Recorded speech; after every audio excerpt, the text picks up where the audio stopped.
بسم اللہ الرحمن الرحیم، اللہ کے نام سے شروع کرتا ہوں جو بڑا مہربان نہایت رحم کرنے والا ہے۔ علی اصغر 6 ماہ کی عمر میں 10 اکتوبر 680 عیسوی 10 محرم 61 ہجری کو یزید کی فوج سے ان کی گردن پر تیر لگنے سے شہید ہوئے، جسے عاشورہ کہا جاتا ہے۔ کیا یہ قربانی بھی ہر انسان کے دل کو چھونے کے لیے کافی نہیں؟ کیا یہ قربانی حضرت ابراہیم علیہ السلام کی قربانی کے برابر تصور کی جا سکتی ہے؟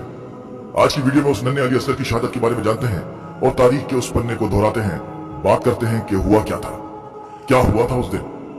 عبداللہ علی اصغر ابن حسین 10ویں رجب 60 ہجری 10 محرم 61 ہجری حسین ابن علی اور رباب عطا عمر القیس کے سردار کی بیٹی جو ان کی بیگم تھی سب سے چھوٹے بچے تھے۔ رباب کے 2 بچے تھے، سکینہ اور علی اصغر، اور وہ اس کے 2 بچے امام کے ساتھ کربلا گئے۔ یہ حقیقت کہ امام اپنے ساتھ ایک نوزائیدہ بچے کو لے کر گئے تھے، اس سے مزید یہ ظاہر ہوتا ہے کہ ان کا ارادہ کبھی بھی مسلح بغاوت میں شامل ہونے کا نہیں تھا۔ کربلا میں اصغر کی عمر صرف 6 ماہ تھی۔ مسلمانوں کی طرف سے انہیں کربلا کی جنگ کے سب سے کم عمر شہید کے طور پر اعزاز حاصل ہے۔ جب حسین ابن علی کے اکثر ساتھی ان کے لیے اپنی جانیں قربان کر چکے تو ایک چیخ سنائی دی۔ یہ حسین تھا جو اپنی مدد کے لیے کسی کو پکار رہا تھا۔ اس نے اپنے دشمنوں کو یاد دلایا کہ وہ پیغمبر اسلام صلی اللہ علیہ وسلم کے نواسے ہیں، وہی محمد جو لوگوں کو بتاتا تھا کہ وہ حسین اور اپنے بھائی حسن سے کتنی محبت کرتے ہیں۔ روایت کے مطابق ایک مرتبہ جب وہ مدینے کی مسجد میں واز فرما رہے تھے اور جب حسین داخل ہوئے تو تھڑی کی لمبائی کی وجہ سے پھسل کر گر پڑے۔ اس طرح رسول خدا صلی اللہ علیہ وسلم اپنی تبلیغ کو چھوڑ کر حسین کے پاس بھاگے اور اس کا بوسہ لیا اور اسے اپنے ساتھ لے آئے اور لوگوں کو دکھایا کہ حسین سے کتنی محبت ہے۔ علی اصغر اپنے والد حسین کے رونے کی آواز سن کر جھولے سے گر پڑا۔ حسین ابن علی کو بلایا گیا اور جب وہ آئے تو اس نے پیاس کو دیکھا جو آہستہ آہستہ علی اصغر کو مار رہی تھی۔ اس لیے اس نے اپنی بیوی سے جو علی اصغر کی ماں تھی اجازت لی کہ وہ اسے میدان جنگ میں لے کے جائیں گے اور اپنے دشمنوں سے پانی مانگیں گے۔ امام بی بی رباب کے خیمے میں چلے گئے۔ رباب، اس نے کہا، میں اس یزید کی فوج میں لے کے جاؤں گا، یقیناً وہ اس ننھے بچے کو پانی کے چند قطروں سے انکار نہیں کر سکتے۔ رباب نے علی اصغر کے کپڑے بدلے، یہاں تک کہ اس نے اس کے سر پر ایک چھوٹی پگڑی بھی باندھ دی۔ کسی بھی دوسری ماں کی طرح وہ چاہتی تھی کہ اس کے بیٹا اجنبیوں کے سامنے اپنی بہترین چیز دیکھے۔ امام حسین نے بچے کو لے لیا اور اسے چلچلاتی دھوپ سے بچانے کے لیے کپڑے سے ڈھانپ دیا۔ وہ بچے کو میدان جنگ میں لے آئے۔ دشمن کے سپاہیوں نے گمان کیا کہ امام حسین علیہ السلام ہتھیار ڈالنے کے لیے اپنے ہاتھ میں قرآن پکڑے ہوئے ہیں۔ جب امام حسین علیہ السلام نے کپڑا اٹھایا تو سپاہی ایک شیرخوار بچے کو دیکھ کر حیران رہ گئے۔ شیرخوار یوں مسکرایا جیسے مصیبت کے وقت دشمن کو تانا دے رہا۔ امام حسین نے یزید کے سپاہیوں کے پاس چلتے ہوئے کہا، اے لوگوں، اگر آپ کی رائے میں حسین کسی گناہ یا جرم کا مرتکب ہوں تو اس معصوم بچے نے آپ میں سے کسی کو تکلیف دینے کے لیے کچھ نہیں کیا، یہ بات بھی نہیں کرتا اور دمشق میں آپ کے لیے یا آپ کے امیر کے خلاف بھی کچھ نہیں بولا ہوگا۔ اس نے وہ پیاس سے مر رہا ہے، پچھلے 3 دن سے اس کے پاس نہ دودھ تھا نہ پانی، کیا تم پانی کے چند قطروں سے اس کی پیاس بجھاؤ گے؟ اگر تمہیں شبہ ہو کہ میں اس بچے کے نام پر اپنے لیے پانی مانگتا ہوں تو میں اسے یہیں چھوڑ دوں گا، اگر تم چاہو تو آرام سے پانی پلا دو اور اس کی پیاس بجھاتے ہوئے واپس کر دو۔ یہ دیکھ کر دشمن کے کئی سپاہی ہل گئے اور ہمدردی کی آواز سنائی دی۔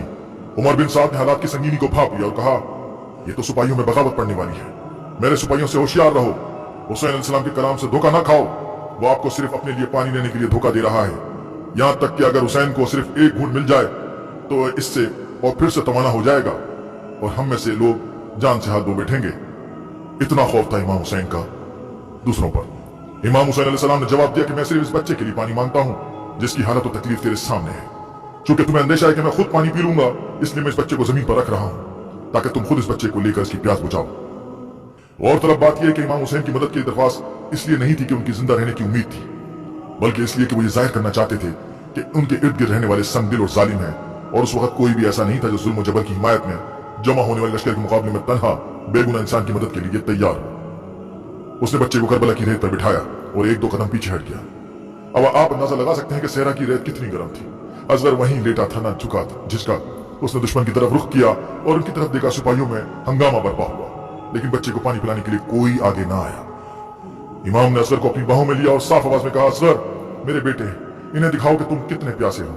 اصغر نے اپنے سر سپاہیوں کی طرف موڑا اور وہ میٹھا مسکرایا، منہ کھولا، اپنی خشک زبان نکال کر ہونٹوں پر پھیری، آخری تلوار بے نقاب ہو چکی تھی۔ سپاہی اس سے اتنے متاثر ہوئے کہ ان کی سسکیاں سنائی دی، پھر بھی وہ یزید سے بہت ڈرتے تھے اور کسی نے علی اصغر کو پانی پلانے کی ہمت نہ کی۔ خالص ایمان کا یہ فصیح اشارہ عمر بن سعد کی نظروں سے اوجھل نہیں تھا، جو اسے امام حسین علیہ السلام اور تمام شہداء کے تمام فصیح خطبوں سے زیادہ طاقتور سمجھتے تھے۔ اس لیے اس نے ہرملا کو حکم دیا کہ وہ امام حسین کے کلام میں خلل ڈالے۔ ظالم شمن نے کہا، خبردار سپاہی، حسین صرف تمہارے جذبات سے کھیل رہے ہیں۔ یہ مت بھولنا کہ امیر ابن زیاد کا حکم ہے کہ پانی کا ایک قطرہ بھی حسین یا اس کے خاندان تک نہ پہنچے۔ اس کے حکم کو کوئی بھی نافرمانی فوری سزا کی دعوت دے گی۔ ایسا لگتا ہے کہ اصغر یزید کی طاقتوں کے خلاف اس مارکہ رائی میں فتح یاب ہو رہا ہے۔ اس نے مشہور تیر انداز ہرملا کی طرف دیکھا اور کہا، خاموش ہو جاؤ حسین۔ پھر ایک خوفناک واقعہ ہوا۔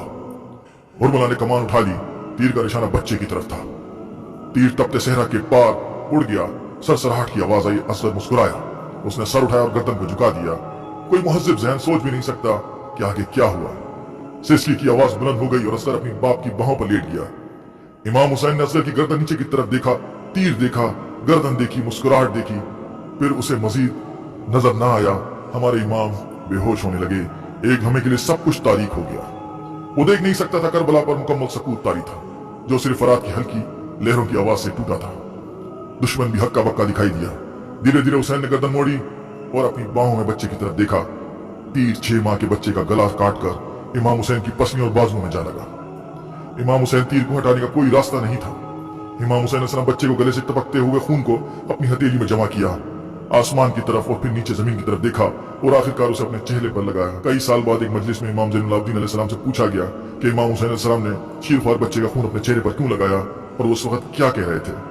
اس نے جواب دیا، میرے والد کہہ رہے تھے، خدا کے سامنے میں قسم کھاتا ہوں کہ بدبخت لوگ ایک بچے پر بھی ظلم کرتے ہیں۔ اگر میں اس معصوم شہید کا خون آسمان کی طرف پھینکوں تو زمین پر کہیں بارش نہ ہو، اور اگر میں اسے زمین پر پھینک دوں تو ہمیشہ کے لیے سوکھی اور بے نتیجہ ہو جائے۔ اس لیے میں اسے اپنے چہرے پر لگا رہا ہوں تاکہ میں اپنے خالق سے ان لوگوں کی ظلم کی شکایت کر سکوں۔ اس کے دونوں بازو اس بچے کو سہارا دے رہے تھے۔ اس نے آسمان کی طرف دیکھا اور دعا کی، یا اللہ میری زندگی کے اس مشکل ترین لمحے مجھے ہمت عطا فرما۔ کسی نبی کو اس سے زیادہ سخت امتحان نہیں آیا ہوگا۔ کہا جاتا ہے کہ شیرخوار بچے کے ساتھ پیش آنے والے واقعے سے امام اس قدر لرز گئے کہ اچانک ان کی داڑھی سفید ہو گئی اور ایک بوڑھا دکھائی دینے لگے۔ وہ علی اصغر کو لے کر اپنے کیمپ کی طرف چلے گئے۔ قریب پہنچ کر اس نے رباب کو اپنے خیمے کے دروازے پر کھڑا دیکھا۔ اس نے اس کی آنکھوں میں بے چینی، امید، خوف اور بے چینی دیکھی۔ ہمارے امام اپنی پوری طاقت کھوئے دکھائی دے رہے تھے۔ وہ بی رباب کی طرف آگے نہ چل سکے۔ وہ نہیں جائے اس بچے کو اپنی ماں کے پاس کیسے لے جائیں جو پھر بھی کبھی نہیں مسکرائے گی۔ انا للہ و انا الیہ راجعون کہتے ہوئے وہ 7 قدم پیچھے ہٹے اور وہ رک گیا اور سوچا کہ اس بچے کو اپنی ماں کے پاس لے جانا چاہیے۔ اس نے دوبارہ 7 قدم آگے بڑھاتے ہوئے انا للہ و انا الیہ راجعون کہا اور ایک بار پھر اس کی آنکھیں بی رباب کی آنکھوں سے جان۔ شوہر کے خون میں لطپت چہرے کی طرف دیکھا اور چیخ کر بولی، یہ میرے بیٹے کے ساتھ کیا کیا؟ کیا اسے مارنے سے پہلے ایک قطرہ پانی بھی نہیں پلایا؟ امام حسین نے فرمایا، میں نے ان سے التجا کی اس پانی پلائیں، لیکن انہوں نے اس سے خون سے بھیگ دیا۔ رباب نے کہا کہ اصغر کو اپنے ہاتھوں سے دفن کر دو۔ چنانچہ وہ تلوار سے قبر کھود کر اپنے بیٹے کو صحرا کی چلتی ریت میں دفن کر بیٹھے۔ اس کے بعد اس نے نظر اٹھا کر کہا، اے قادر مطلق گواہی دے کہ میں نے آخری دم تک اپنا فرض ادا کیا۔ جب حسین کا سر قلم کیا گیا اور قتل کیا گیا تو ابن زیاد نے اعلان کیا کہ جو کوئی حسین کے تمام ساتھیوں کے کٹے ہوئے سر لائے گا اسے انعام دیا جائے گا۔ بالآخر تمام حسین کے ساتھیوں کے سخت سروں کو لایا گیا۔ ابن زیاد نے 6 ماہ کی بچی ہرملا کے سر کے بارے میں سوال کیا کہ اسے قتل کیا گیا تھا۔ یزید کی فوج میں سے ایک نے بیان کیا اس نے حسین ابن علی کو اپنے بیٹے کو دفن کرتے دیکھا ہے۔ اللہ اکبر۔ دوستوں، آپ نے یہ واقعہ دیکھا کہ علی اصغر کو کس طرح شہید کیا گیا، کس طرح کا واقعہ تھا۔ یہ واقعہ بہت ڈیٹیلڈ ہے۔ اگلی ویڈیو میں آپ کو اس کے بارے میں مزید انفارمیشن دوں گا کہ پھر کیا ہوا۔ ملتے ہیں نیکسٹ ویڈیو میں، جب تک کے لیے اجازت دیجیے۔ اللہ حافظ۔ السلام علیکم ورحمۃ اللہ۔